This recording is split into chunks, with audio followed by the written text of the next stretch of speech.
आहे धुळे जिल्ह्यात असलेल्या साक्री तालुक्यातील पिंपळनेर शहरातून। राष्ट्रपती भारतरत्न एपीजे अब्दुल कलाम यांच्या जयंतीनिमित्त 15 ऑक्टोबर वाचन दिनानिमित्त मराठी विश्वकोश मंडळाचे अध्यक्ष प्राध्यापक डॉक्टर राजा दीक्षित यांनी शब्दकोशाचे लोकशाहीकरण करणारे तर्कतीर्थ लक्ष्मण शास्त्री यांचे बालपण गेले पिंपळनेर येथील गांधी चौकातील लाकडी जुन्या घराला भेट दिली। घरात शेवटच्या टप्प्यातील जुनी विहीर म्हणजे आडाला स्पर्श करीत म्हणाले, आम्ही धन्य झालो, आमच्यासाठी हेच धाम व तीर्थक्षेत्र असल्याने या वास्तूला इतिहासाचा स्पर्श झाल्याचे सांगितले।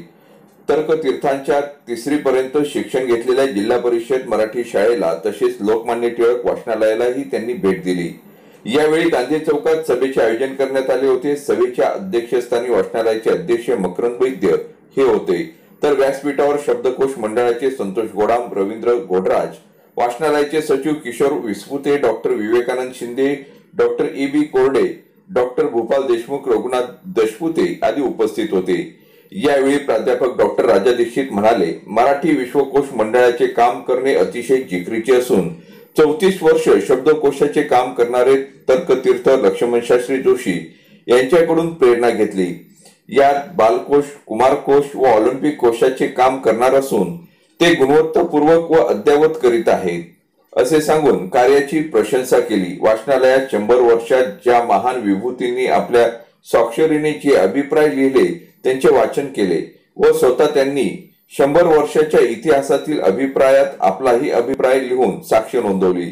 यावेळी सुरेंद्रराव मराठे, डॉक्टर ए.बी. कोरडे, वसंतराव चौधरी, रिकपचंद शेठ जैन, किशोर विस्पुते, डॉक्टर विवेकानंद शिंदे, प्राचार्य KD. Kadam, doctor BC. More, प्राध्यापक योगेश नांद्रे, डॉक्टर भूपाल देशमुख, दैनिक शब्दगंगाचे सहसंपादक व ज्येष्ठ पत्रकार सुभाष जगताप, हबप बालचंद्र दुसाने, वाचनालयाचे ग्रंथपाल भूषण कोठावदे, प्राध्यापक बी.एस. कोठावदे, प्रदीप भांबरे आदी उपस्थित होते।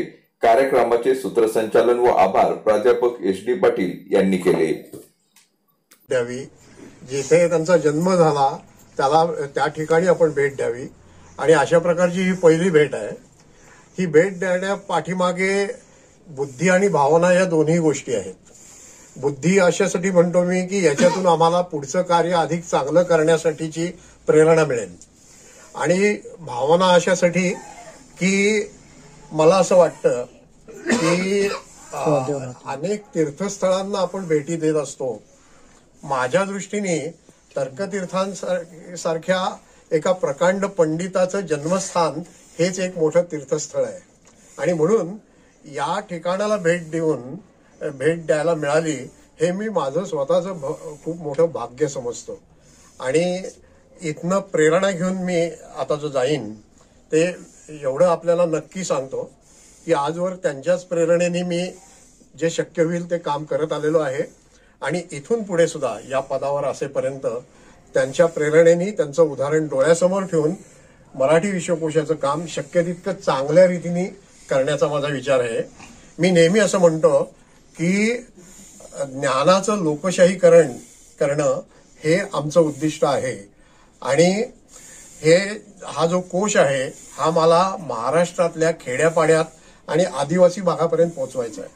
या भेटीचा तोही एक उद्देश आहे की इथून शेजारचं जे आदिवासी गाव आहे तिथे मी उद्या जाणार आहे आणि त्या गावात मी विश्वकोशाविषयी तिथल्या आदिवासी बांधवांशी संवाद करणार आहे। त्यामुळे माझ्या दृष्टीने ही अत्यंत समाधानाची अशी भेट आहे। या स्पर्शामध्ये मला इतिहासाचा स्पर्श जाणवतो, या वास्तूमध्ये मला इतिहासाचा स्पर्श जाणवतो आणि इतिहासाचा स्पर्श हा भविष्यासाठी स्फूर्ती देतो। मला पूर्णविराम नसतो, त्यामुळे हे काम सतत चालू असतं। 21 खंड हे एक 2-3 वर्षापूर्वीच ते काम संपलं, प्रकाशित झाले। हे ग्रंथरूपाने असलेले खंड आहेत। हे सर्व साहित्य आता वेबसाईटवर म्हणजे संकेतस्थळावर उपलब्ध आहे। त्या जोडीला आम्ही त्या 21 खंडामध्ये ज्या 18,244 नोंदी आहेत त्यात आणखी 5-6 हजार नोंदींची भर घातली आहे आणि त्या मूळ नोंदी आणि या 5-6 हजार नोंदी सर्व संकेतस्थळावर उपलब्ध आहेत। या व्यतिरिक्त जसं मोठ्यांचा हा ज्ञानकोश आहे तसं कुमारांसाठीचा कोश ही सुद्धा शास्त्रीजींच्या काळातलीच कल्पना आहे. तर आत्ता नुकताच आम्ही गेल्या महिन्यात 14 तारखेला माननीय मंत्री महोदय श्री दीपक केसरकर यांच्या हस्ते या कुमार कोशाच्या पहिल्या खंडाच्या 4थ्या भागाचं लोकार्पण केलं. आज आमच्या संकेतस्थळावर 3रा आणि 4था असा भाग कुमार कोशाचा आता उपलब्ध आहे. अशा रीतीने कुमार कोशाचे जे 12 खंड नियोजित आहेत त्यातला पहिला खंडाचा टप्पा आम्ही पूर्ण केलाय आणि पुढच्या टप्प्याच्या कामाला आम्ही सुरुवात केलेली आहे. त्याच्या जोडीला माझ्या मनात असं आहे की जसं कुमारांसाठीचा कोश आपण करतोय तसं बालकोश सुद्धा करावा. अर्थात कुठलाही कोश हा लगेच होत नाही, त्याला दीर्घकाळ लागतो. पण माझ्या कार्यकाळामध्ये या कोशाची आखणी करण्याचं काम मी करणार आहे, म्हणजे ते काम पुढे चालू राहील. याच्या व्यतिरिक्त आणखी एका कोशाचं काम शासनाने आमच्याकडे सोपवलंय. ते कामही प्रगतीपथावर आहे, ते म्हणजे ऑलिम्पिक कोश. तो कोशही आम्ही सध्या करत आहोत.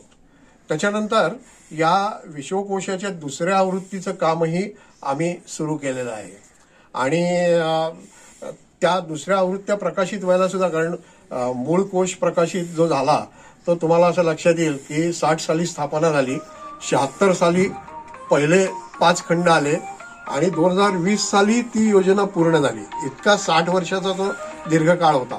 तेव्हा त्या न्यायाने आता सुद्धा या कोशाला वेळ लागेल, परंतु 2री आवृत्ती जी आहे त्याचं काम मी जेव्हा आज सुरू करीन तेव्हा काही वर्षांनी ते पूर्ण होईल.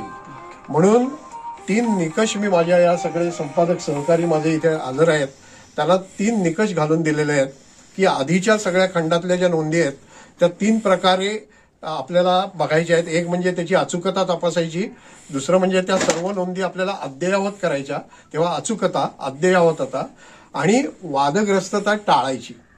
काही वेळा काय असतं की काही गोष्टी एकेकाळी वादग्रस्त नसतात, त्या आज वादग्रस्त होतात. उदाहरणार्थ आपण पूर्वी एकेरी उल्लेख करायचो महापुरुषांचा, संतांचा, तो तेव्हा चालत असे कारण त्यात काही अवमान अभिप्रेत नव्हता. पण आता तो संकेत बदललाय. त्यामुळे त्यांना मी सांगितलंय की जर तसे एकेरी उल्लेख असले तर 2ऱ्या आवृत्तीत आपण ते एकेरी उल्लेख काढून टाकणार आहोत. कुठेही जर कुठल्या महापुरुषाविषयी, कुठल्याही सामाजिक गटाविषयी, जमातीविषयी, जातीविषयी जर आपल्याला असं वाटलं की अरे नाही याच्यात कुठेतरी अवमान होतोय तर तो मजकूर बदलून आपण नवा मजकूर त्या जागी घालणार आहोत. आणि या ज्या संकेतस्थळावरच्या नोंदी आहेत त्या नोंदी आणि मूळ नोंदी या पुन्हा एकदा आकारविल्हे लावून, म्हणजे अल्फाबेटिकल ऑर्डरमध्ये लावून आपण 2री आवृत्ती सिद्ध करणार आहोत. त्याही कामाला आपण सुरुवात केलेली आहे.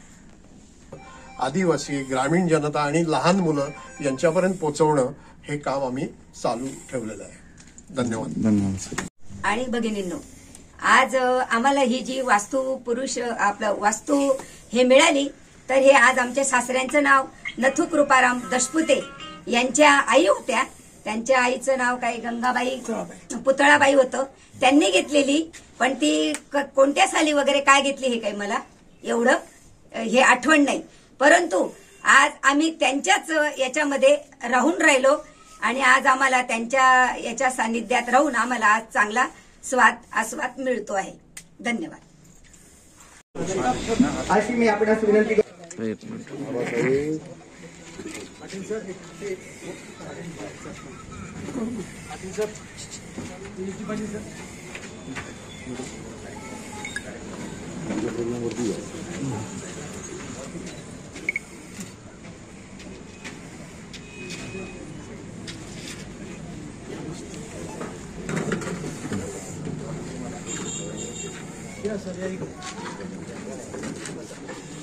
दीपक वरती सर इकडच्या समोर इकडच्या बाजूला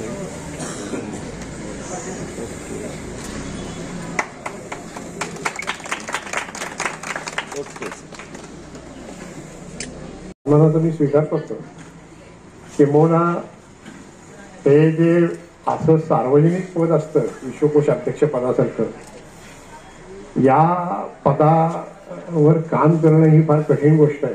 खूप मोठी कसरत असते आणि काही वेळेला विनाकारण काही लोकांचे शालजोडीतले ऐकावे लागतात. पण त्याची मला सवय झालेली आहे असे शालजोडीतले अनेक पचवून मी कर्ममार्ग माझा चालू ठेवलेला आहे.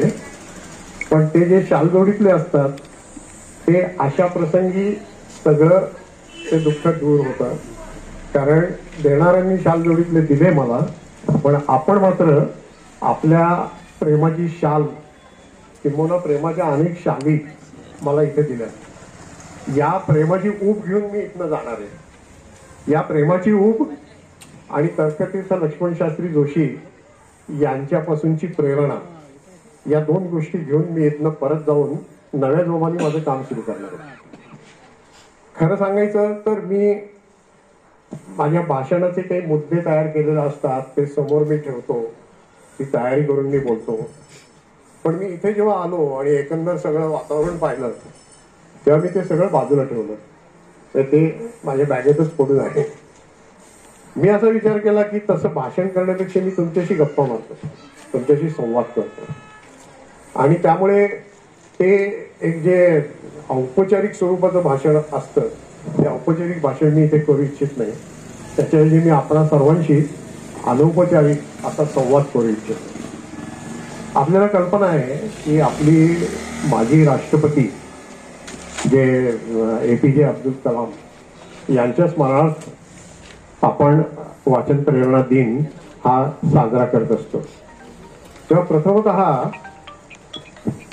आपले सन्माननीय माजी राष्ट्रपती श्री APJ अब्दुल कलाम यांच्या स्मृतीला आणि तर्कतीर्थ लक्ष्मण शास्त्री जोशी यांच्याही स्मृतीला मी अत्यंत विनम्राचं अभिवादन करतो आणि माझ्या या संवादाची सुरुवात करतो. आता खरं तर या गावामध्ये, तर्कतीर्थांच्या गावामध्ये माझ्यासारख्या बाहेरून आलेल्या, काही वेळा आपण त्याला उपरा असा शब्दप्रयोग वापरतो, आणि लक्ष्मण माने यांच्या पुस्तकामुळे तर तो अधिक प्रचलित झालेला आहे. तर अशा माणसांनी शास्त्रीजींवर आपल्यासमोर काय बोलावं, परंतु आपल्या अवधार्याची मला आधीच साक्ष पटलेली असल्यामुळे मला याची खात्री आहे की मी बोलीन त्यात कदाचित काही फारसं नवं आपल्यापैकी विशेषतः काही ज्येष्ठांना नसेल, पण तरीही आपण माझे हे बोल गोड मानून घ्या. सांगा सर जी, इकडे बघा सर. आता इकडे बघणार तुम्ही.